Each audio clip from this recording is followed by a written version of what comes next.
Hey, Abbott, what time is it? It's time for the Abbott and Costello Show. We're on the air for ABC here in Hollywood. Well, what are we waiting for? Let's go with the Abbott and Costello Show.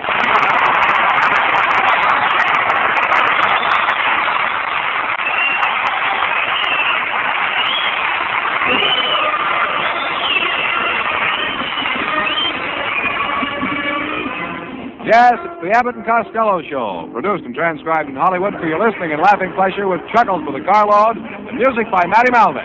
So hold on to your chairs, folks. Here they are, Bud Abbott and Lou Costello.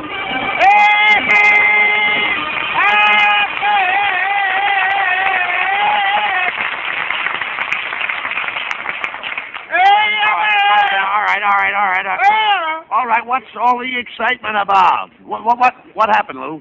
Well, Uncle Mike discovered gold on his ranch. Well, good for Uncle Mike. Yeah, he's sending to Europe for some Englishmen with shovels.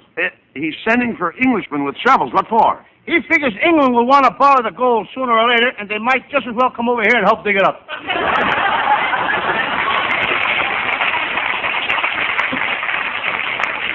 Oh, let's face it, Costello. Your Uncle Mike is a moron. Oh, no, he's not. No? He's going to be a great scientist someday. Right now, he's working on a new insecticide. He is? Yes. Last week, he got out his notebooks and locked himself in his laboratory with 10,000 mosquitoes. He released the mosquitoes and was going to write down the mosquitoes' behavior. Then what did he write? Nothing. He was so busy scratching, he didn't have time to write. Just as I thought. He's as big a nincompoop as you. No, he's not. Right now, he's crossing a rubber plant with a banana. What does he expect to get? A girdle you can slide into.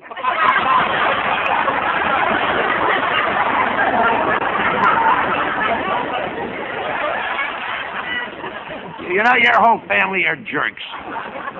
But, by the way, what was that silly-looking thing on the radiator of your car this afternoon? Well, you see, I can't afford a radiator cap, so I trained my little dog to sit on the radiator. Your dog sits on the radiator? Mm-hmm. Does he bark much? Only when it boils over. Well,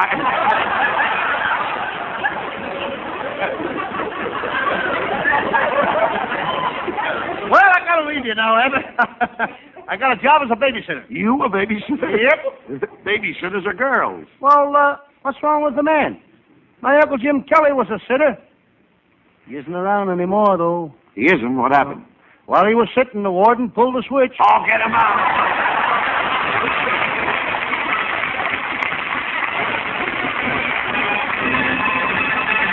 And there'll be much more of that terrific Abbott and Costello humor in a few seconds.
Take it easy. What are you so excited about? Calm down. What's the matter? I'm worried, Abbott. What do you mean? My Aunt May is in terrible shape. Well, what's the matter with her? She's got hallucinations. She thinks she's a taxi cab. She thinks she's a taxi cab. Yeah? Why doesn't Uncle Mike call a doctor? Why should he? She gets him to work faster than the Sunset Bus. How long has Uncle Mike and Aunt May been married, Lou? Well, it's just 20 years since they went on a honeymoon. Aunt May went to Niagara Falls, and Uncle Mike went to Miami. Wait a minute. You mean they weren't together on their honeymoon? No, Uncle Mike said that a honeymoon is the happiest time of your life, and why let marriage spoil it? Well, it's wonderful to think that your Aunt May and your Uncle Mike have been married for 20 years. Yeah. But really, Abbott, what's wonderful about it? Uncle Mike thought she loved him, but for the whole 20 years she hated him. Hated him like poison. And now they have 17 children. Wait a minute. She hated them. Why did they have 17 children? Well, it was her idea. She was just trying to lose them in the crowd.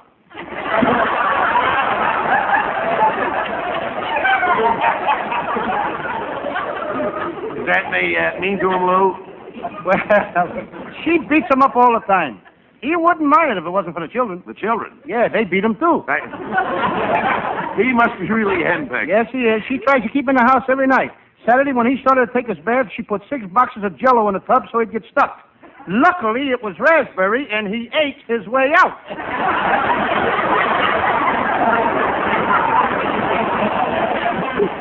Well, I don't have a very happy home life, do they, Lou? No. Saturday night, Uncle Mike played pinochle all afternoon, and when he came home at 6 o'clock, there was no dinner on the table. Well, where was your Aunt May? Down at the bowling alley. She's down there 7 days a week. Well, that's a shame. Yep, Uncle Mike should have never got her that job setting pins. Well, look, wasn't your Uncle Mike married once before? Yeah, but his first wife passed away. Well, now that's too bad. Uncle Mike had such a tough time collecting the insurance that sometimes he almost wishes she hasn't died. What did your Uncle Mike do before he got married, Lou? Well, he was quite a Romeo, Abbott. For 2 years, he carried a torch for a girl in Pennsylvania. He carried a torch for a girl in Pennsylvania? She was a coal miner, and it gets pretty dark in those tunnels. Didn't he ever work for a living? Sure, he had a job in a canned soup factory. He was in the chicken soup division. He was a dragger. Now, wait a minute. What are the duties of a dragger in a canned soup factory? Very simple. When a 1,000-gallon tank of hot water was ready, he'd drag a chicken through it. Well, it's no wonder your Aunt May fights with Uncle Mike. Yeah. You should have seen Aunt May Sunday night, Abbott. She was so mad at Mike that she said she was going to pack her suitcases and leave him forever. Now he's really worried. He is? Yep. She ain't even started to pack her suitcases yet. What a couple they are. Mike isn't a bad-looking guy, but I can't see what he ever saw in your Aunt May. She was very popular in Patterson when she was a young girl. She was? Yes, the Patterson Electric and Power Company voted her Miss Alternating Current of 1915. Costello, that's about the year you were born back in Patterson, isn't it? Yes. I'm Patterson's favorite son. What do you mean? Just last week, the people of Patterson erected a statue in the very spot where I was born. The spot where you were born, where was that? Right in the middle of the Greyhound bus depot. You were born right in the middle of the Greyhound bus depot? It was raining and my mother couldn't get a taxi. Costello, you talk like an nincompoop. Tell me, does your whole family suffer from stupidity? Indeed not. They enjoy every minute of it.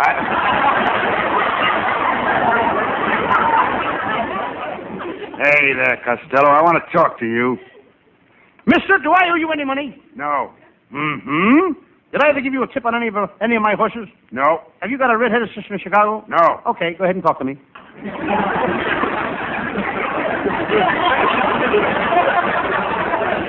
Do you give away prizes on this program? Can I win a refrigerator or something? Nope. Well, goodbye. I've got to go hurry over to the Gangbusters radio show. Last week, I got $164 on that program. Wait a minute. Gangbusters don't give away anything. Oh, I forgot to tell you. I'm a pickpocket, too.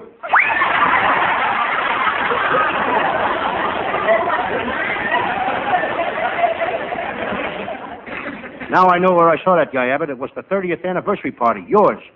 Remember you had a swimming pool filled up with bourbon? Yeah, the whole swimming pool was filled with bourbon. What fun. Yes, I never saw so many people going down for the third time with smiles on their faces.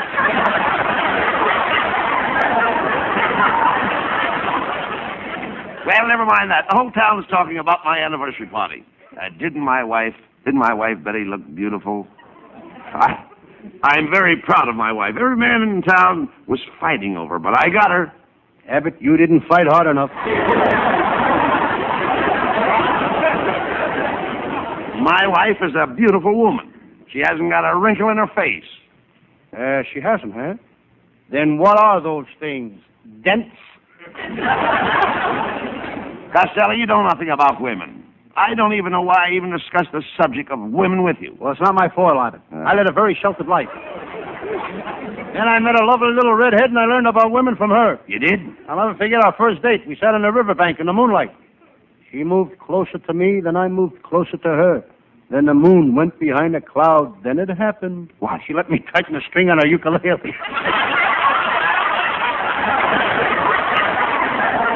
Didn't she kiss you, Lou? Yes. Did you like it? Oh, boy. How did it make you feel? How did it make me feel? Yeah. Did you ever stand on a hot buttered waffle and have somebody pour maple syrup down your spine?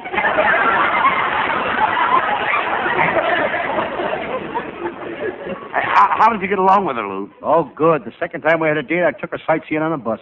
Rubberneck? No, but I tickled her a little.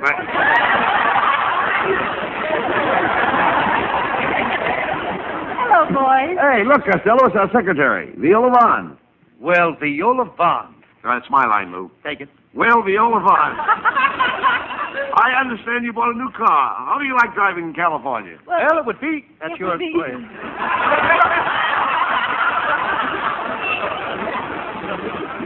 It would be all right if it weren't for the pedestrians. What's wrong with the California pedestrians? Well, I was driving down here tonight, and one of them whizzed right past my windshield. The dirty coward was pole vaulting across the street. Sneaky devils, ain't they? Viola, why don't you take me for a ride down the beach tonight? I should say not. Costello, Viola's only kidding. She really likes you, but you've got to do something to show that you like her. That's right, Costello. Do something brave. Do something brave? Uh-huh. I know what I'll do. I'll join the army and help fight the British. But we're not fighting the British. That's all the better. That way nobody can get hurt. Costello, you know, you've been acting kind of queer lately. Hey, wait a minute. Come to think of it, you're right, Viola. Yesterday afternoon, I saw him sitting up in a tree in Griffith Park. Costello, what were you doing up in that tree? Signing autographs? Signing autographs. Yes, the robins thought I was Woody Woodpecker.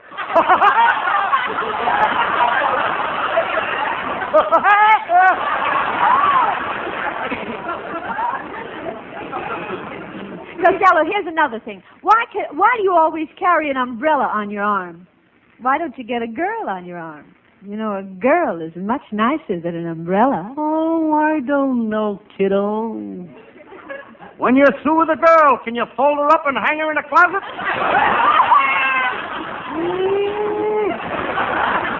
Why, you simple-minded, no-good, low-down... Now, just a minute, Mr. Abbott. Have you ever stopped to consider that Costello's reasoning capacity and his functional capabilities for logical delineation are coordinated, comprehensive, and negligible? Is it compulsory to you to abuse this poor, moronic, social incompetent simply because the poor slob doesn't possess the mental capacity of an imbecile? But Viola... Just a minute, Abbott.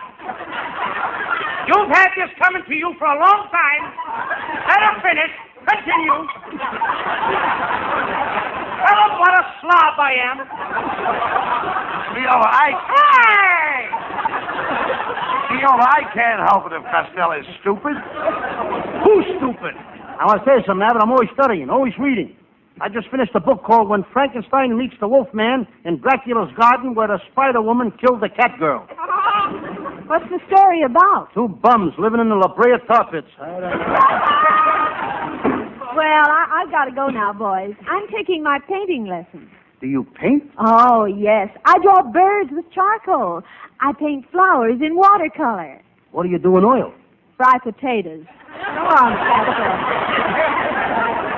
You know, Abbott, there's a girl going places. She is? Yes, sir. And if she hurries, she can be the first one in line to collect her unemployment insurance. Oh, get him out!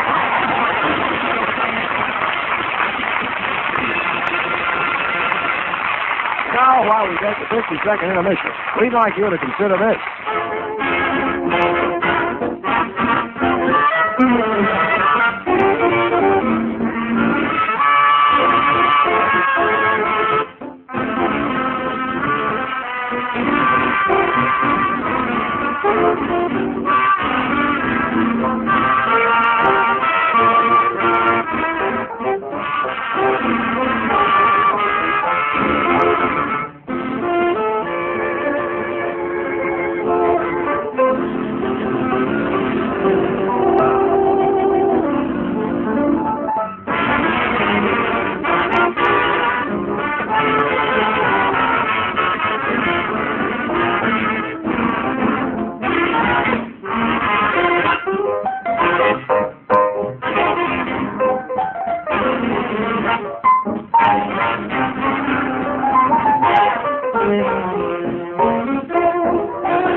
is, ladies and gentlemen, that singing star of the Abbott and Costello show, Hal Winters.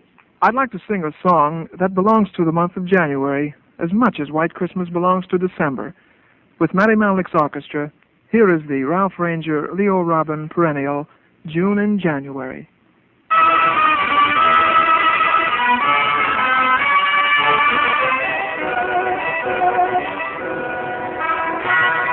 It's June in January because I'm in love. It always is spring in my heart with you in my arms. The snow is just white blossoms that fall from above. And here's the reason, my dear, your magical charm. The night is cold, the trees are bare, but I can feel the scent of roses in the air. It's June in January because I'm in love, but only because I'm in love with you.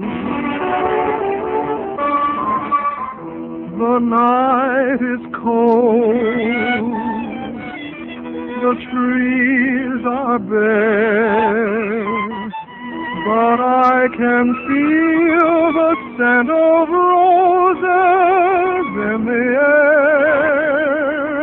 It's June in January because I'm in love, but only because I'm in love with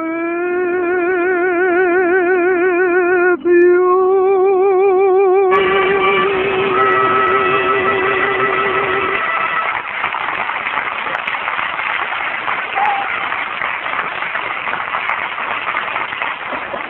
Hey, Abbott. I just made an important discovery. I think I can safely announce that Governor Dewey will run for president in 1952. Oh, what makes you think that? He just started taking piano lessons. You know, Costello, ever since you started playing the part of Sam Shovel, private detective, you've got your nose in everybody's business. You've been as busy as an ant. Ants are busy. Certainly. Then why are they always going to picnics?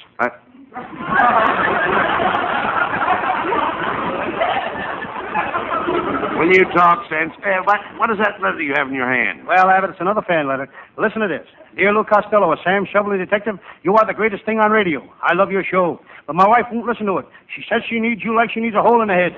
I'm sending her to see you tonight. Mm-hmm. Mr. Costello, there's a lady to see you. What does she look like? She's a short, fat woman with a hole in her head. Oh, never mind. What is your Sam Shovel detective story for tonight, Luke? I think I'll do one of my old Western cases. I call it the case of the general, who opened up a drive-in and was caught selling horse meat, or Custer's last hamburger stand. Well, now you're talking. Let's do it.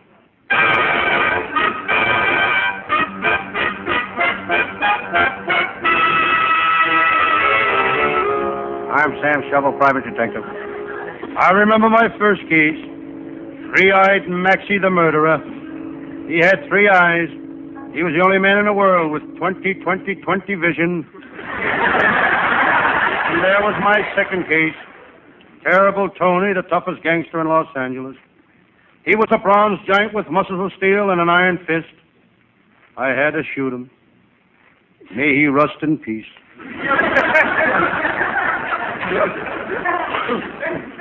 15 years in the detective business takes a lot out of you.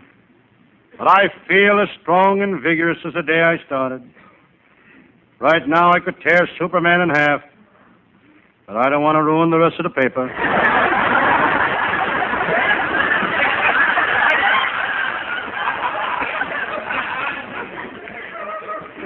I feel kind of thirsty.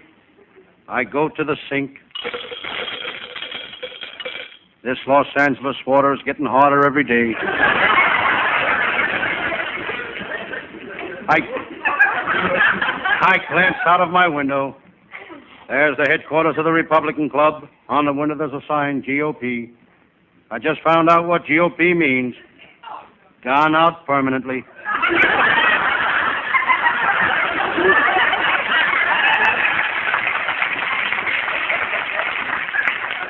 I look down at my desk. There's my new wristwatch. My new wristwatch. It's a shock-proof, non-magnetic, waterproof watch. The directions say don't take this watch out of the box. Fresh air ruins it. I think I'll give it to my secretary. What a secretary. She got the job the hard way. The hard way. She knew how to type. Lying next to my watch is my shotgun. I decide to see if it's loaded. I pointed at the floor and pulled the trigger. I looked down at the floor. When did I buy open-toed shoes?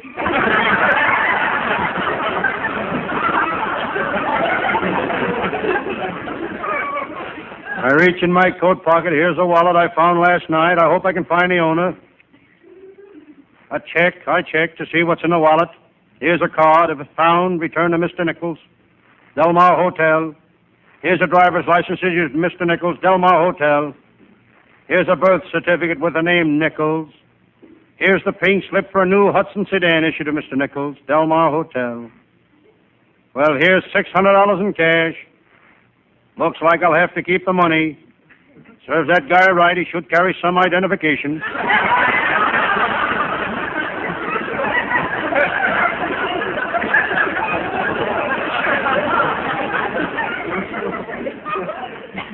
The name on the money is Washington.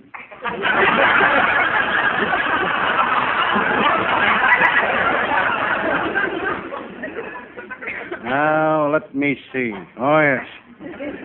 It's about time for my pal, Lieutenant Abbott of the Homicide Squad, to show up. Abbott had a pretty tough week chasing crooks. Monday night, he was held up on Main Street. Tuesday night, he was held up on Broadway. Wednesday night, he was held up on Sunset Boulevard. If Abbott would stay out of those saloons, he wouldn't need anybody to hold him up.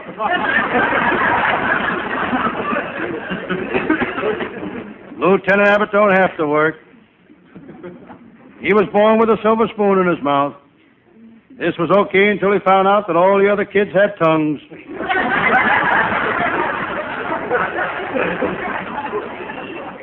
It's not easy to be born with a silver spoon in your mouth. Up to the time Abbott was 19, all he could say was Rogers Brothers, 1847.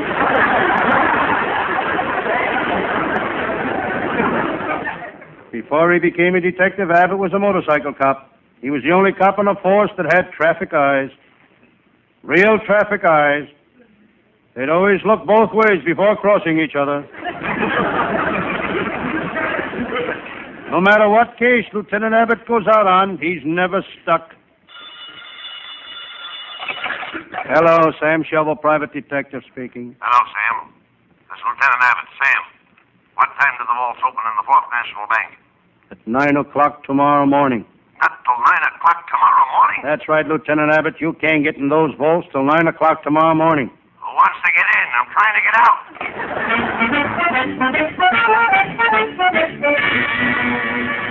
out. Suddenly, my door opened. Sam Shovel. It was my pal, Lieutenant Abbott. He was scared to death. He was perspiring.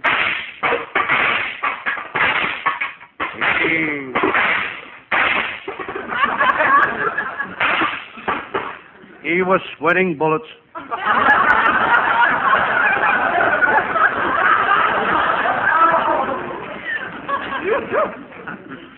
Lieutenant Abbott, how'd you get out of that bank vault? Sam, I'll tell it to you all in a nutshell. Can't you tell it to me here? I don't think we'd both fit in a nutshell. Sam, I've been working on a series of bank burglaries. Monday night, the Kelly gang held up the First National Bank. Tuesday, they held up the Second National Bank. Wednesday, they held up the Third National Bank. So tonight, I was waiting for them at the Fourth National Bank. And you caught 'em? Nah. Tonight they held up the First National Bank again. But enough about myself. Enough about my trouble, Sam. Sam, you don't look good. What's the matter? I didn't get any sleep last night, Lieutenant. A burglar climbed into my bedroom window and made me get out of bed. I stood there shivering in my long underwear. Why didn't you holler for help? He had a gun, and I was afraid to open my trap.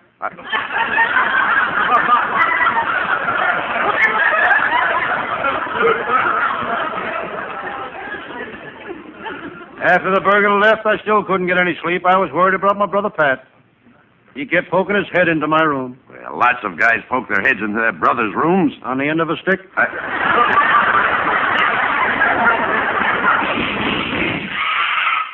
Sam, did you hear those shots? They came from the office next door. Who runs that office next door? An organization called the American Society of Patriotic Americans for the Preservation of Freedom in the United States of all and for all patriotic Americans. What do? They're foreign spies.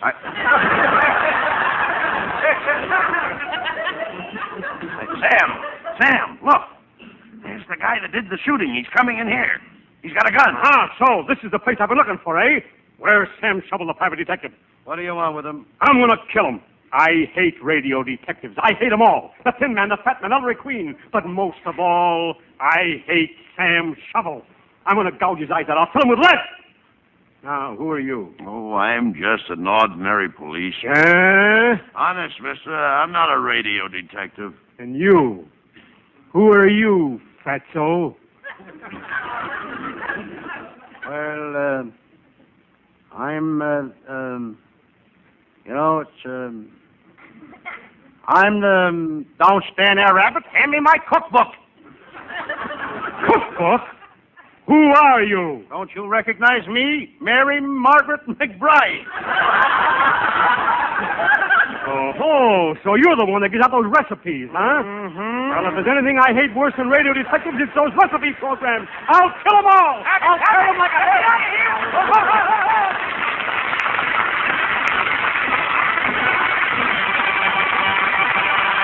Custer will wind up tonight's hijinks in just a moment, plus after a little advice from this fellow.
Costello, are you sure the folks at home like this Sam Shovel series we're doing?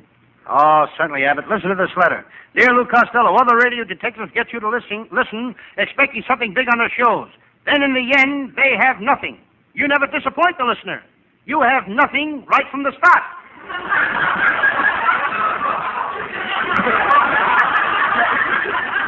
Well, that's quite a compliment to our writers. Oh, sure. And I'm glad they heard that bear letter, folks, because our writing staff is headed by Eddie Foreman with Paul Collins, Pat Costello, Martin Raggaway, and Leonard Stern. And our producer is Charles Vander. See you all next Thursday. Good night, folks. Good night, everybody. Good night, everybody. Good night. Good night, everybody. Out of the world.